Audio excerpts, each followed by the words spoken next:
యోహాను సువార్త 14:6 second one, కీర్తన 119:50 కూడా రెడీ పెట్టుకోవాలి. యేసు నేను ఈ మార్గమును సత్యమును జీవమునై ఉన్నాను, నా ద్వారా తప్ప ఎవడును తండ్రి యొద్దకు రాడు.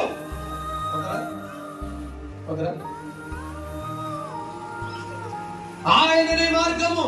ఆ మార్గాన్ని చూపించడానికి మనుష్య కుమారుడిగా పరలోక రాజ్యాన్ని విడిచి తండ్రి సింహాసనమును వదులుకొని ఈ లోకానికి ఒక మార్గము చూపించడానికి వచ్చాడు. ఆది అందు వాక్యం ఉండను, వాక్యమే దేవుని దగ్గర ఉండను, ఆ వాక్యమే దేవుడై ఉన్నాడు. కాబట్టి ఆ వాక్యమే సత్యమని నిరూపించడానికి ఆయన సత్యముగా ఉన్నాడు. ఆయననే జీవము కలగా జీవములని ఎముకలకు జీవము కలిగింది.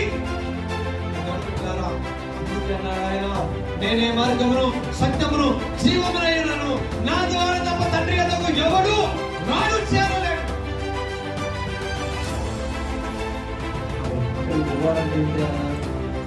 ఏం చేయాలి మరి? ఏం చేయాలా? ఆయన మాటకు లోబడి బ్రతకాలి. ఆయన మాట అనుసారంగా మనం జీవిస్తే ఆ మార్గంలోనికి వెళ్తాం, ఆ సత్యంలోనికి వెళ్తాం. ఆ జీవము మనల్ని పరిపాలన చేస్తుంది. హల్లెలూయా.